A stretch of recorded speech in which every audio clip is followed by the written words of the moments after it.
السلام علیکم ورحمۃ اللہ وبرکاتہ۔ الحمد للہ نحمده ونستعینه ونستغفره ونؤمن به ونتوکل علیہ ونعوذ باللہ من شرور انفسنا ومن سیئات اعمالنا من يهده الله فلا مضل له ومن يضلله فلا هادي له واشهد ان لا اله الا الله وحده لا شريك له واشهد ان سيدنا وسندنا ونبينا ومولانا محمدا عبده ورسوله صلى الله تعالى عليه وعلى آله وأصحابه وبارك وسلم تسليما كثيرا كثيرا أما بعد. عن أبي ذر رضي الله تعالى عنه قال قال النبي صلى الله عليه وسلم لا تحقرن من المعروف شيئا ولو أن تلقى أخاك بوجه طلق. حضرت ابو ذر غفاری رضی اللہ تعالی عنہ حضور صلی اللہ علیہ وسلم کے خاص صحابہ کرام میں سے ہیں۔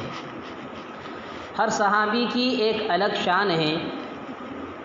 یہ حضرت ابو ذر غفاری رضی اللہ تعالی عنہ درویش قسم کے صحابی تھے۔ وہ روایت کرتے ہیں کہ مجھ سے نبی کریم صلی اللہ علیہ وسلم نے فرمایا کہ کسی بھی نیکی کو حقیر مت سمجھو۔ اللہ کے رسول نے فرمایا چاہے وہ نیکی یہ ہو کہ تم اپنے کسی بھائی سے خندہ پیشانی کے ساتھ ملاقات کرو۔ اس حدیث میں دو باتیں ہماری توجہ کی ہیں، ایک جزوی بات ہے اور ایک کلی بات ہے۔ جزوی بات تو یہ ہے کہ اپنے کسی بھائی سے خندہ پیشانی کے ساتھ ملاقات کرنا بھی نیکی ہے، اور ایک نیکی ایسی ہے کہ اس کو حقیر نہ سمجھنا چاہیے۔ معلوم ہوا کہ کسی مسلمان بھائی سے مسکراتے ہوئے چہرے کے ساتھ خندہ پیشانی سے اس خیال سے ملاقات کرنا کہ اس کا دل خوش ہو اور اس کا خیر مقدم کیا جائے، یہ عمل بھی اللہ تعالیٰ کے یہاں ایک نیکی شمار ہوتی ہے اور اس پر بھی اجر ملتا ہے۔ یہ وہ باب چل رہا ہے جن میں اس بات کا بیان ہے کہ نیکی کسی ایک کام میں منحصر نہیں، نیکیوں کے بہت سارے کام ہیں۔ اگر انسان چاہے تو صبح سے لے کر شام تک کی زندگی میں اپنے ہر کام کو نیکی بنا سکتا ہے، اور وہ اس کے ذریعے اپنے نام اعمال میں نیکیوں کا اضافہ کر سکتا ہے۔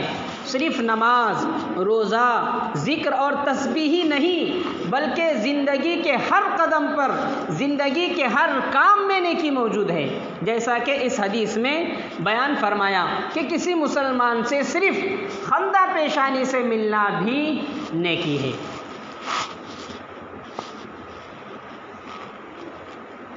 ایک حدیث میں حضور صلی اللہ علیہ وسلم نے فرمایا کہ جب کوئی شخص اپنے گھر میں داخل ہوا اور اپنی بیوی کو محبت کی نگاہ سے دیکھا اور بیوی نے شوہر کو محبت کی نگاہ سے دیکھا تو اللہ تعالیٰ دونوں کو رحمت کی نگاہ سے دیکھتے ہیں۔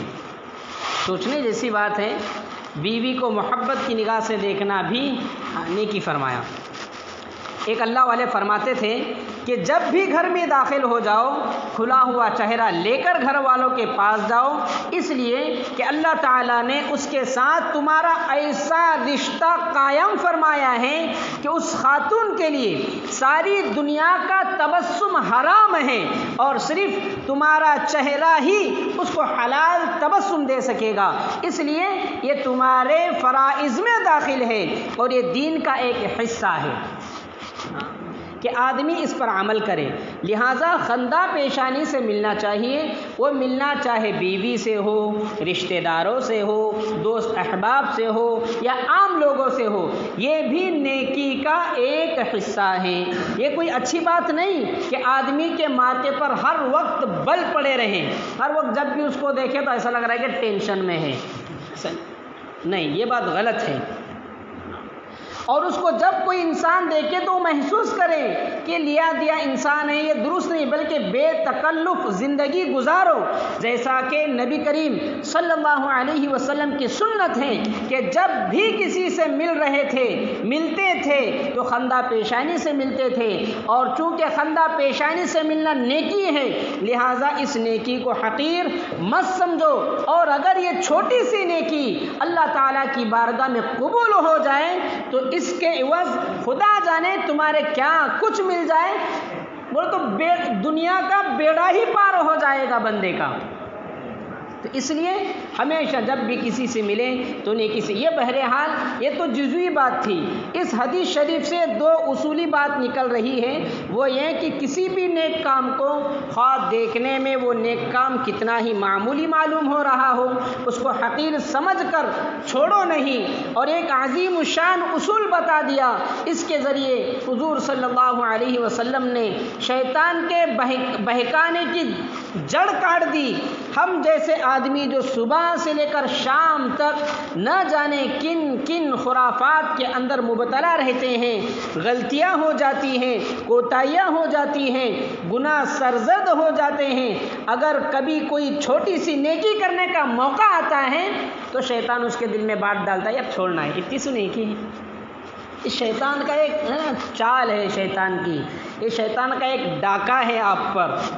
ہاں تو یہ خیال ڈالتا ہے کہ تیرا نام اعمال تو پہلے ہی گناہوں کی وجہ سے سیاہ ہو چکا ہے، بھرا ہوا ہے، تو نے کون سی نیکی کر رکھی ہے؟ اب اگر یہ چھوٹی سی نیکی کر لے گا تو کون سا تیرے نام اعمال میں اتنا بڑا اضافہ ہو جائے گا کہ اس سے تیری نجات بھی ہو جائے اور تو جنت میں چلا جائے۔ لہٰذا جہاں تو نے اور بہت سے نیک کام چھوڑ رکھے ہیں اس کو بھی چھوڑ دیں۔ شیطان اس طرح انسان کو بہکاتا ہے، پھسلاتا ہے۔ سرکار دو عالم صلی اللہ علیہ وسلم اس حدیث کے ذریعے اس کی جڑ کاٹ رہے ہیں کہ کسی بھی نیکی کو حقیر سمجھ کر نہ چھوڑو، اس لیے کہ کچھ پتہ نہیں کہ اس وقت تمہارے دل میں نیکی کا جو داعیہ پیدا ہوا ہے اگر تم نے اس داعیے پر عمل کر لیا تو کیا پتہ اللہ تعالیٰ تمہاری اسی نیکی کو قبول فرما لے اور تمہارا بیڑا پار کر دے۔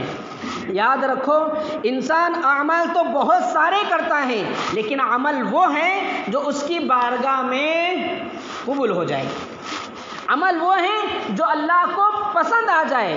ہم جو اعمال انجام دیتے ہیں اور جس کی اللہ تعالی ہمیں توفیق عطا فرماتے ہیں، جیسے ہم نماز پڑھتے ہیں، روزہ رکھ لیتے ہیں، ذکر کرتے ہیں، لیکن ان اعمال کو انجام دینے کے وقت ہمارے دلوں میں کیا کیا وسوسے آتے رہتے ہیں اور وہ اللہ ہی بہتر جانے، اور خطرات ہمارے دلوں میں پیدا ہوتے رہتے ہیں۔ اگر کسی وقت ہم نے کوئی عمل کر لیا اور وہ عمل بظاہر دیکھنے میں چھوٹا ہے لیکن اگر وہ عمل اللہ تعالیٰ کو پسند آ جائے اور اللہ تعالیٰ کی رضا اس کے ذریعے حاصل ہو جائے اور اس عمل کے وقت اخلاص نصیب ہو جائے تو یہی عمل جس کو تم چھوٹا سمجھ کر چھوڑنا چاہتے تھے اسی عمل پر تمہارا بیڑا پار ہو جائے گا۔ اس لیے فرمایا کسی چھوٹی نیکی کو چھوٹی نیکی نہ سمجھے، اس کو چھوڑنا نہیں ہے۔ جیسے دل میں بات آ گئی نیکی کرنا فوراً کر گزرو۔ اس حدیث شریف میں حضرت ابو ہریرہ رضی اللہ تعالیٰ عنہ فرماتے ہیں کہ حضور صلی اللہ علیہ وسلم نے فرمایا بنی اسرائیل کا ایک شخص تھا اور جو سفر کر رہا تھا، اس زمانے میں سفر پیدل ہوا کرتا تھا، سفر کے دوران اس کو پیاس لگی اور اتنی شدت کی پیاس لگی کہ وہ آدمی کہتا ہے کہ میں مرنے کے قریب ہو گیا۔ اب وہ جنگل کے اندر کنویں کی تلاش میں نکلا، اس کو ایک جگہ پر کنواں نظر آیا، کنویں کے پاس آیا، کنویں پر دیکھا کہ ڈول نہیں ہے، پانی نکالنے کا کوئی ذریعہ نہیں ہے اس کے پاس، تو وہ مجبوراً کنویں کے اندر اتر گیا اور پانی پی لیا۔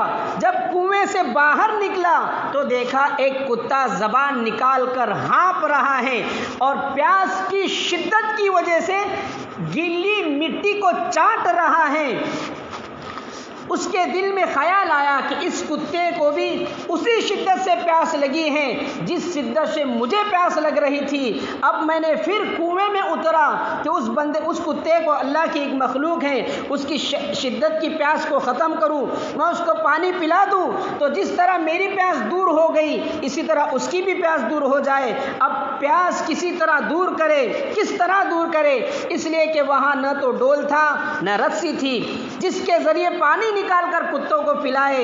اس شخص نے سوچا کہ کیا کروں، پھر خیال آیا کہ میرے پیر میں چمڑے کا موزہ ہے، بولے چمڑے کے موزے سے پانی بھر کر لا کر اس کتے کی پیاس کو بجھاؤں، لہٰذا وہ کنویں میں اترا، چمڑے کا موزہ نکال کر اس نے پانی بھرا اس کے اندر، اب پھر سوچنے لگا کہ اب اوپر کیسے چڑھوں، چمڑے کا موزہ تو پانی سے بھر دیا، اب اوپر کیسے چڑھوں؟ چنانچہ اس نے اس موزے کو منہ میں دانتوں سے پکڑ لیا اور اوپر آیا اور اس کتے کو پانی پلایا۔ نبی کریم صلی اللہ علیہ وسلم فرماتے ہیں کہ اللہ تعالیٰ کو اس شخص کا یہ عمل اتنا پسند آیا کہ اسی عمل پر اس کی مغفرت فرما دی۔